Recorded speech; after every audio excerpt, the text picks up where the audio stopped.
కేసీఆర్ మళ్ళీ వచ్చేది లేదు, బీజేపీలో వాలిపోవడం ఖాయం. ఈరోజు పార్టీ శ్రేణుల్లో ఆనందం నింపడానికి ఏదో ఒక ప్రయత్నం చేసినట్టుగా మనకు కనబడుతున్నప్పటికీ కూడా బీజేపీతో రాజకీయ రహస్య ఒప్పందమే మిమ్మల్ని ముంచింది, భవిష్యత్తులో కూడా ముంచబోతున్నది.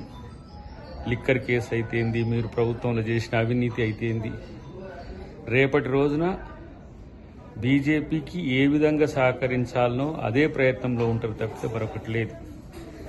మీరు నిలబడేది లేదు, కూలిపోయిన వాళ్ళు వాలిపోవడం ఖాయమనేది మా యొక్క అంచనా. తెలంగాణ ప్రజల్ని ఎంత పెద్ద ఎత్తున వంచిండ్రో మళ్ళీ తెలంగాణ ప్రజలు మిమ్మల్ని అక్కున చేర్చుకుంటారు అనేది కల్లా. భారత రాష్ట్ర సమితి అని ఈరోజు తెలంగాణను వదిలేసి రాజకీయాల్ని జాతీయ స్థాయిలో చేస్తా అని చెప్పిపోయిన మిమ్మల్ని ఆ విధంగానే ప్రజలను బీజేపీతో కలిసిపోయే ప్రయత్నం చేస్తారు తప్పితే మిమ్మల్ని ఎవరు పట్టించుకోరు.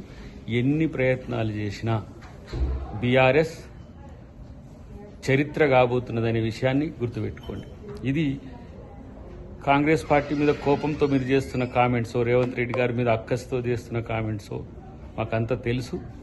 ఉప ఎన్నికల్లో గెలుస్తామనే ఆలోచన మీలో ఉన్నప్పటికి కూడా అది బీజేపీ కనుసన్నలనే ఉంటుందనేది మాకున్న అంచనా. ఎందుకంటే ఇప్పటికీ 3 ఎమ్మెల్సీ స్థానాల్లో మీరు నిలబడకుండా బీజేపీకి అంతర్గతంగా సహకరించే ప్రయత్నం చేస్తున్నారనే మాట వాస్తవం.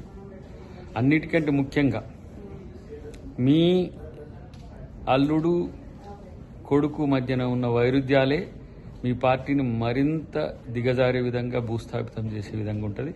కాంగ్రెస్ పార్టీ 2029లో జాతీయ స్థాయిలో ప్రభుత్వంలో రాబోతుంది. 10 సంవత్సరాలే కాదు, రేపటి రాజకీయం కాంగ్రెస్దే తెలంగాణలో కూడా అనే విషయం గుర్తుపెట్టుకోండి. ఈరోజు కొంతమందితో కలిసి మీరు చేస్తున్న కుట్రలన్నీ కూడా చూస్తున్నప్పటికి కూడా ఇంకా బీఆర్ఎస్కు తెలంగాణలో భవిష్యత్తు ఉంటుందని అనుకోవడం ఒక భ్రమ. ఇప్పటికైనా ప్రజల కోసం కనీసం ఆలోచించే లేకపోతే పోరాడే ప్రయత్నం చేయండి. మళ్ళీ ఇప్పుడు వచ్చిన నీవు ఎప్పుడు వస్తావో కూడా బయటికి తెలియని పరిస్థితి ఉన్నది.